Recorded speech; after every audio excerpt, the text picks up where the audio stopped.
Hello, and welcome to Premium Bytes, where we shine a light on the unsung world of insurance technology leaders.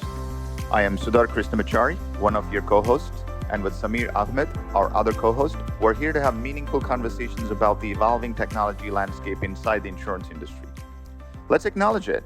Being an insurance firm CIO or Chief Information Officer is one of the toughest leadership roles in today's world. You've got a risk-averse mindset baked into the very fabric of the industry, a legacy estate that must complement the modern tech, and a talent crisis from both the retiring side and next-gen recruiting side. And then you got the slower pace of innovation. We see it because we're right there in the trenches with you as consultants day in and day out. Our mission is to deep dive, have conversations that carry substance, offer practical insights, and help you validate and navigate the relevant challenges of being an effective CIO in the insurance sector. So thank you for joining us on this adventure. Let's jump right into our next conversation. Hey everyone, this is Sudhar Krishnamachary. I'm one of the co-hosts for PremiumBytes. This time, it's December 2025. We thought we could just take a memory down the lane trip back all the way to our episode number 1, and then give you guys a flavor for some recap of maybe 10 to 15 episodes clips. And hopefully you'll enjoy it. It'll give you a sense for how we have grown as a podcast host over the years, or a couple of years. And then there's a lot of these different discussions that seem to still be relevant and resonate. So we'll start off with the first one. Okay. So Samir and I launched PremiumBytes, the podcast and the video series on YouTube and all the channels back in October 2023. And I took kind of the role of the insurance enthusiast, and then Samir is kind of the insurance technologist. This is from our first episode. This was around the time when AI was already kind of picking up crazy, so it was apt for us to launch PremiumBytes with the topic of what's an insurance CIO to do with AI. And so here you see a conversation around it, and especially around enterprise architecture, which I think, interestingly, I think it has only become more pronounced that architecture is coming to the surface. Although this was recorded 2 years ago, I thought this clip was still relevant for today. So go ahead and check it out. And if you want to see the whole episode, go back to the episode number 1.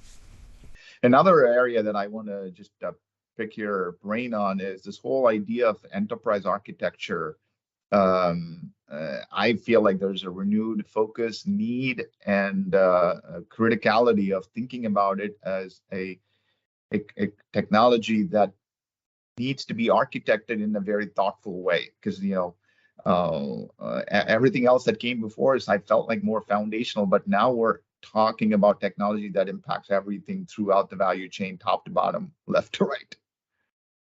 Yeah. Look, this is one of those things we should set aside time and unpack that topic by itself around enterprise architecture,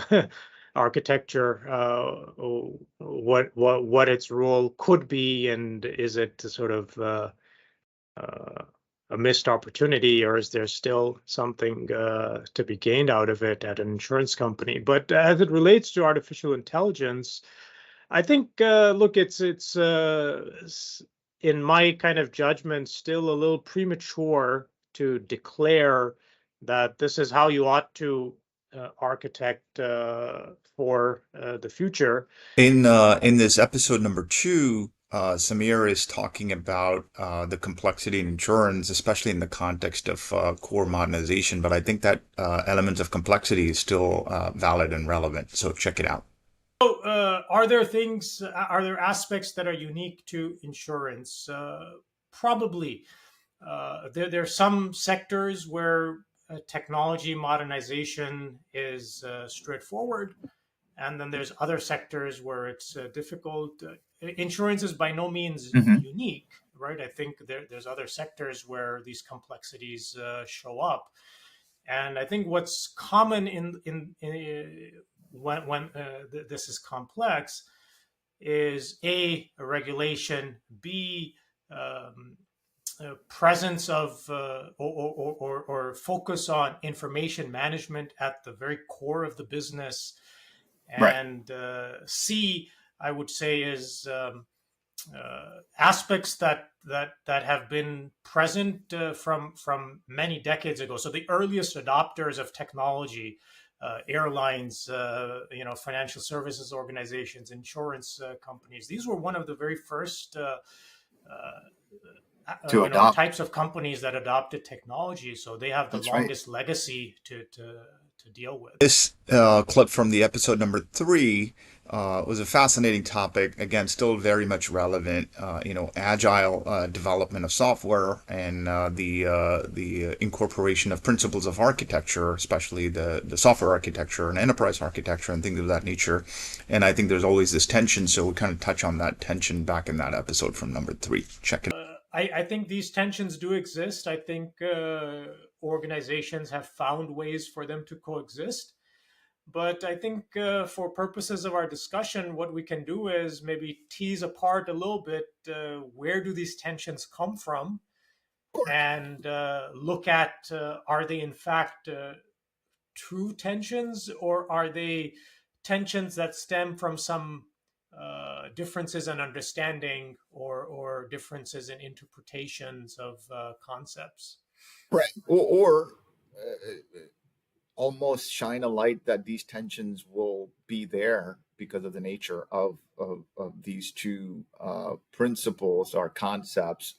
They both add ton of value to an organization in terms of quality, value delivery, and pace, and etc. But what's without some tension in good practices around it. We've always looked at PremiumBytes as conversation between Samir and I on various topics, but after a couple of episodes, we figured like, hey, it's a good idea to do a news roundup and pick and choose from some of the happenings in the insurance space, and then kind of talk through that. But on this episode, this is the only quarterly news roundup clip that I picked, but. It's interesting. It talks about data and how insurance and data are so commingled from the beginning of time. Insurance is a very data intensive, and without data, insurance doesn't exist. So that's been a principle that we've always been using in our episodes throughout. And this is the first time that we're kind of pegging on that one. So take a look at that from episode 4. We've always talked about propensity predictions in the data space and insurance space, but I think the quality of those predictions and the amount of data that can feed into that quality of predictions has just improved significantly in the last, I would say, 24 to 36 months. Yeah, absolutely. I think the role of data, right? We just cannot diminish it. I think in one of our earlier episodes, we even identified this as a topic to unpack down the line. Correct. That what is an insurance business if not based in data? From the very beginnings, technology, enabling that in recent years. Notwithstanding, right, the role of data has always been core to insurance business. PremiumBytes podcast has always been about insurance technology executives, particularly targeted at the CIOs, which is a very thankless job in the insurance industry, just as it is in many other industries. So in this particular clip from episode number 5, we're talking about how the CIOs have to take the burden of shepherding a lot of these new innovation and technologies, and that has been the case from the beginning, and now it has only become more and more prevalent with explosive innovation happening. So take a look at that episode clip number 5. Companies where CIOs are expected, or they themselves take the perspective that yes, they will shepherd in new technology. They will shepherd in new processes and new ways of, doing business, conducting business. But the actual identification and sort of trial with some of this goes beyond their scope, and I think that's probably why we've started to see innovation groups being created Yeah. that are outside of the tech or ITIS Yeah. organization. In this episode number 6 clip, we touched on an interesting topic around, centralizing data and analytics, especially with a lot of tech-heavy capabilities. Should CIOs centralize it or decentralize it? Is it an IT function, business function? I think the debate still continues. So check out that clip from that episode. But I can imagine if you're a relatively small or mid-sized carrier, you can't afford to build or expect the individual units to build this capability. So there's probably an appetite to semi-centralized, if not fully centralized, Yeah. operating model there. But at the same time, like you said, I think there's it's not a strict framework. It's very dynamic.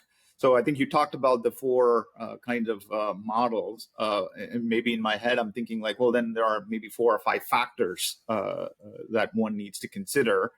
With our episode number 7, for the first time, we brought a guest in. It was Mitch from Bytes, who was the AI expert, and he had amazing insights. And this was an episode around, the value of AI on the periphery versus on the core of insurance. And I think this is a great comment from Mitch that still resonates with me. So check it out. AI approaches or those solutions have the ability to provide real value at the edges, so to speak, where you're sort of improving the quality of work for a lot of people are able to produce. And many times I don't believe it's going to provide a true, meaningful competitive advantage to areas like insurance, where the real danger is if you overinvest in those applications, then you may underinvest in what I think has the potential to deliver a huge value, which is exploring that opportunity landscape of applying this really mature and well understood techniques to your core business issues. And so I think exploring that is one of the critical things that may be overlooked today. But I think we need to, I think it's a great point.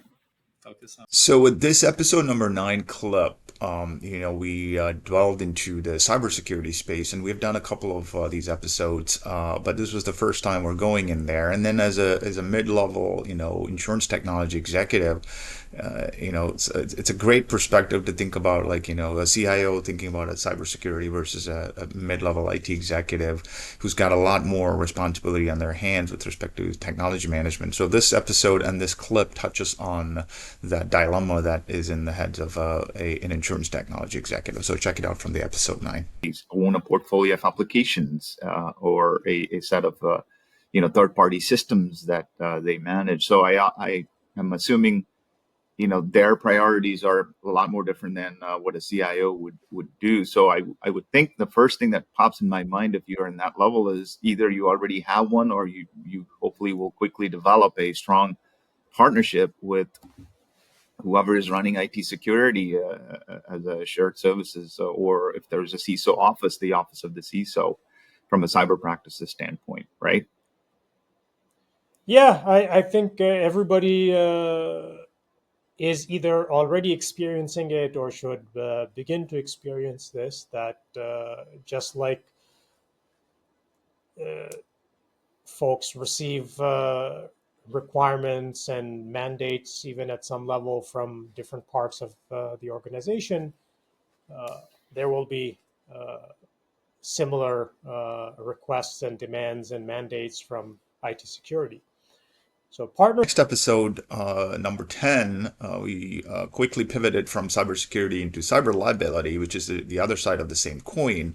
Insurance companies are offering cyber liability, but cyber liability is a highly tech intensive. So, you can see that it quickly exacerbates the complexity of technology and the burden on the shoulders of insurance technology executives inside a company that offers also cybersecurity protection coverages. So fascinating topic. Check it out from our episode number. First, big, elephant in the room that we have to acknowledge is, unlike all other insurance products, perhaps cyber insurance products is perhaps a lot more technically sophisticated and requires a nuanced set of capabilities, and that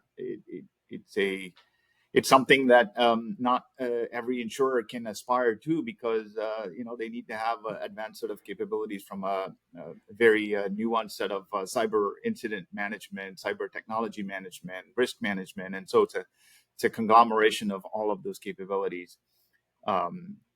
So I feel like yes, it's a commercial insurance, but it's also very nuanced. So is it appropriate for everyone? Yeah, it's an interesting angle to talk through.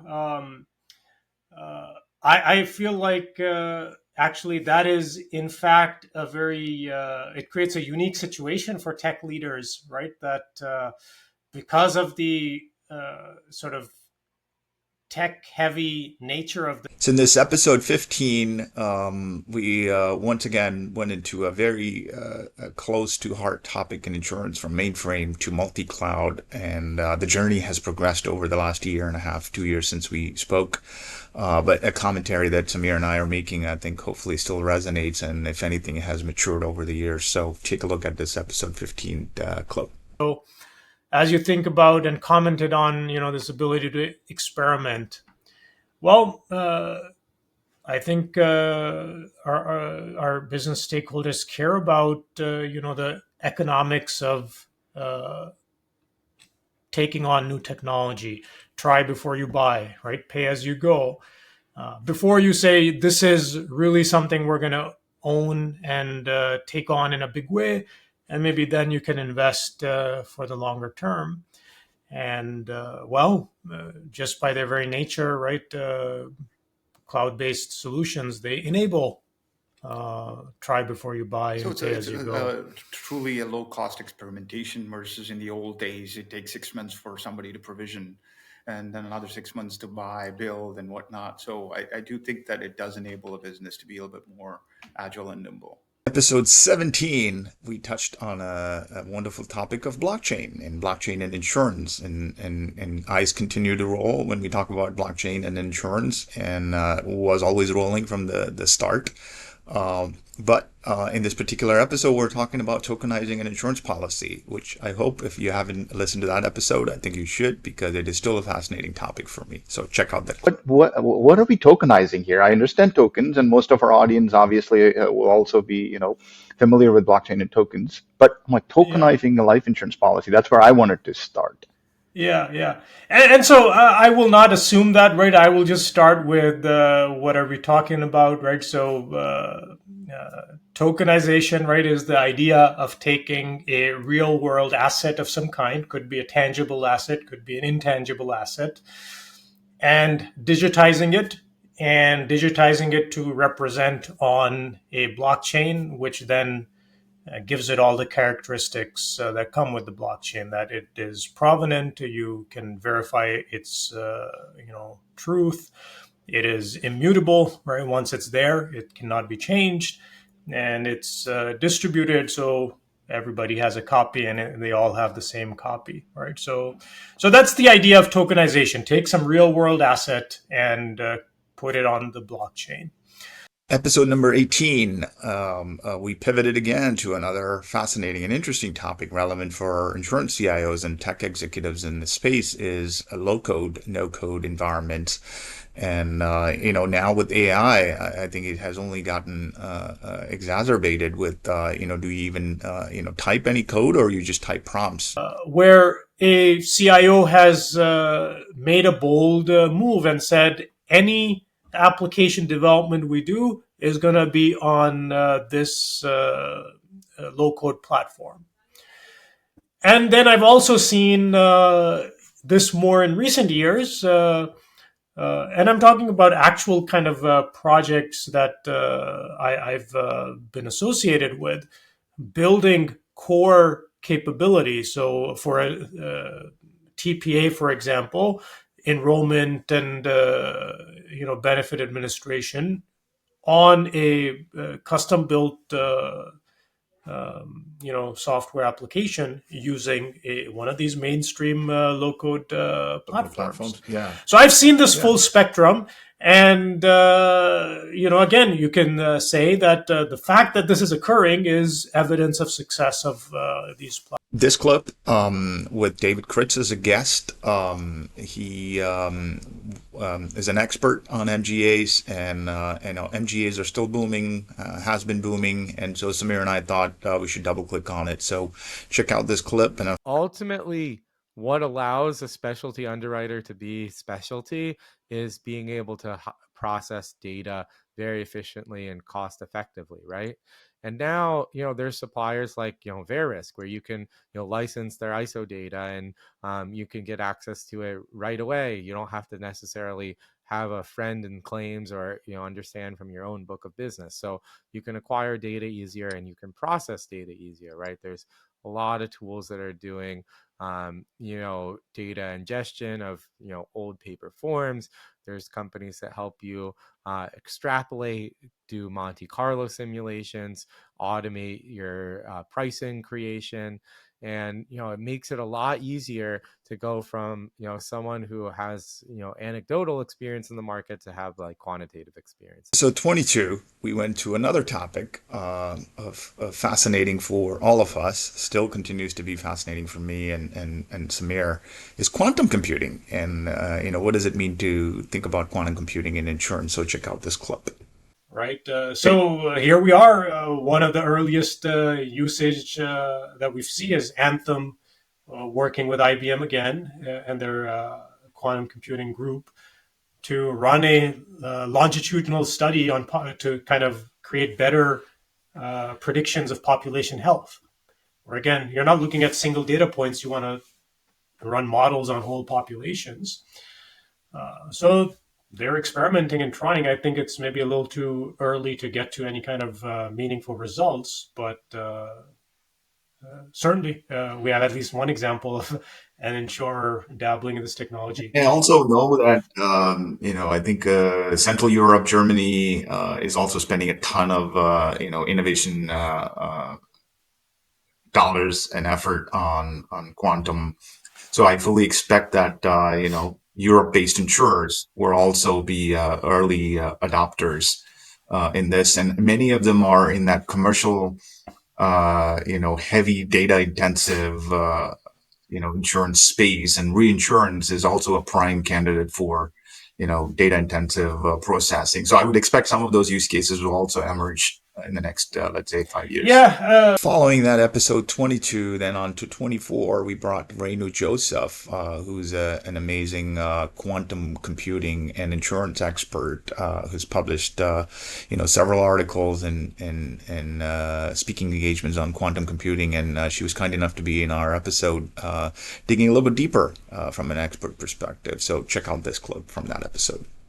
There have been other kind of ancillary use cases. So anything around optimization, quantum really does well. And so you think about route optimization for trucking. I am talking about trucking because I've spent now, I would say, like a decade in commercial auto trucking in different ways. In the analytics space. So I've been particularly interested in trucking and how optimization. So you can use quantum to optimize the way cargo is put on a plane without leaving spaces. You can use quantum to look at how marine routes are done or flight plans are done. And anywhere, now, there's always going to be that little competition between AI or machine learning and quantum. There are some solutions where the number of possibilities are so much that a machine learning algorithm will not converge. This is where quantum literally flies in and solves it. And finally, from one of our recent episodes, on episode number 25, touched on another interesting area of insurance technology, which is around embedded insurance. Again, I think this is going to explode and evolve over the next 5 to 10 years with AI and quantum and edge computing. But take a look at this clip from that episode. This idea that Amazon and even Facebook will all kind of jump into this and become the either a marketplace or the embedded solutions. But I guess that fizzled away, or maybe that it just still brewing out there, that it's just a matter of time that it will emerge from that angle, right? Yeah, I mean, yet to be seen. Not to get sort of political about this, but in fact, this idea of Elon Musk purchasing Twitter and rebranding it as X, you go sort of read his writings from 15 years ago, even maybe longer. He's all along had this vision of this is a single place that people will come for all their needs, for communication, for commerce, so this idea of a super app, right? With that, that's a quick whirlwind tour of all of the interesting episodes and clips from the last 2 years, 25 to 30 episodes if you count all the episodes. Hopefully you guys enjoyed a glimpse of this. As always, thank you for your support, and please continue to follow us and support us and listen to us, and I'll look forward to seeing you all in 2026. All right, thanks.